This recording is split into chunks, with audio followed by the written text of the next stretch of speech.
Hey, Fanboy Nation. This is your pal Daffy Duck, and you're watching. You're watching. We're watching. You're watching Fanboy. Fanboy. Fanboy. Fanboy. Fanboy. A fanboy, etc. Fanboy Nation. Dot, I assume Tom.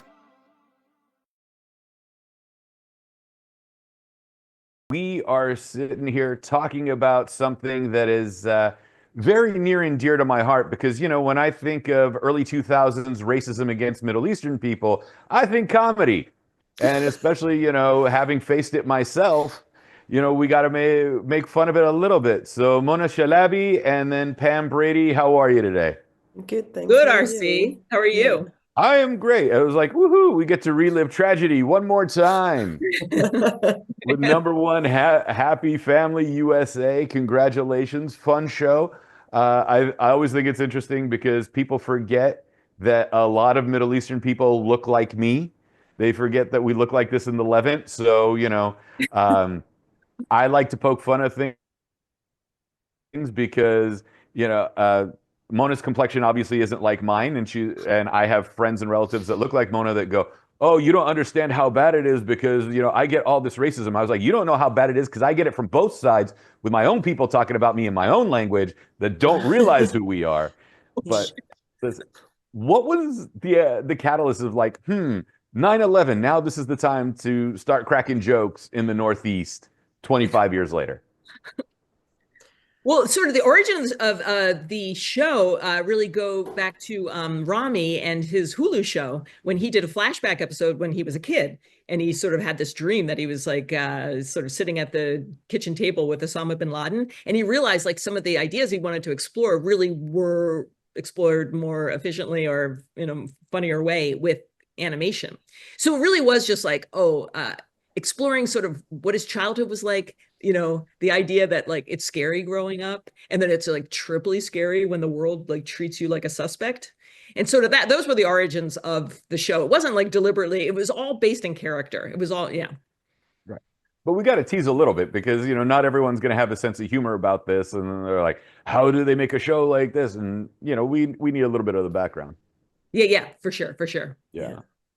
So Mona, fill us in, you know, being a part of this series, being one of the executive producers and the showrunners in this, what's the fun aspect of taking stuff that you saw yourself in your youth and now it's like, all right, let's turn it on its head and now we can laugh about it? Because Middle Eastern people, we tend to live in tragedy and we tend to make fun of our own tragedies because we've lived in it for so long that there's something humorous that comes out of it. Was that something that's a part of this, or was it like, hey, you know, I'm a comedic performer. I like to, you know, put the spin on it and have fun? I think it's really, really Rami's approach to make everything super, super, super grounded. So there's just like these emotional truths that exist in the show and in the characters that Pam and Rami kind of came up with. Like we spend so much time just thinking about like what motivates Hussein, what motivates Sharia.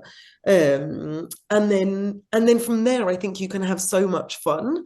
For me, like you know, some of these issues that you're talking about like the depictions of Arabs and Muslims, there was a lot of thought that went into that, right? Like how do you get the hijab to like look realistic? Also, again, you know, she's only wearing her hijab in one way. There's so many different ways of wearing hijab. And again, like the show isn't trying to represent all Muslims by any means. But even just as you mentioned at the start of the call about like how we look really differently, it was a really, really conscious choice actually that every single member of that family has got a slightly different skin tone. We chose like we're trying to say like Arabs don't all just look one way. So there was a lot of thought that went into the design for the family. Yeah.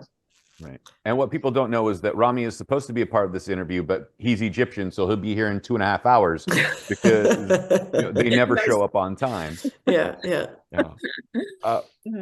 In bringing this series to life and having the joy of being able to laugh now, you know, I know there are people that are still going to be like, you know, it's too soon.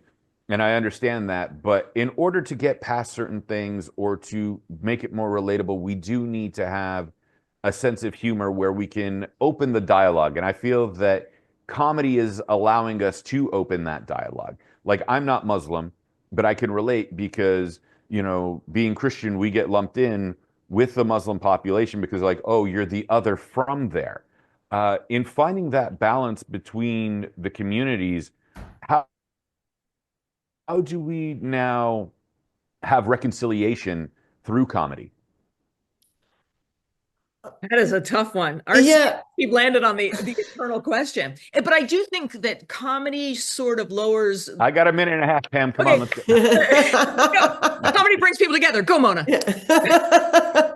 Yeah, I don't think there's much else to say beyond that. I don't think this show isn't a bit Miss Universe of like world peace. I don't think that's what we're like, you know. I don't think the show is aiming to do any kind of reconciliation. It's a piece of entertainment, right? It's supposed to actually be just quite enjoyable to watch as well. And I hope that we deliver on that while also being respectful and true to the era and to and to that family.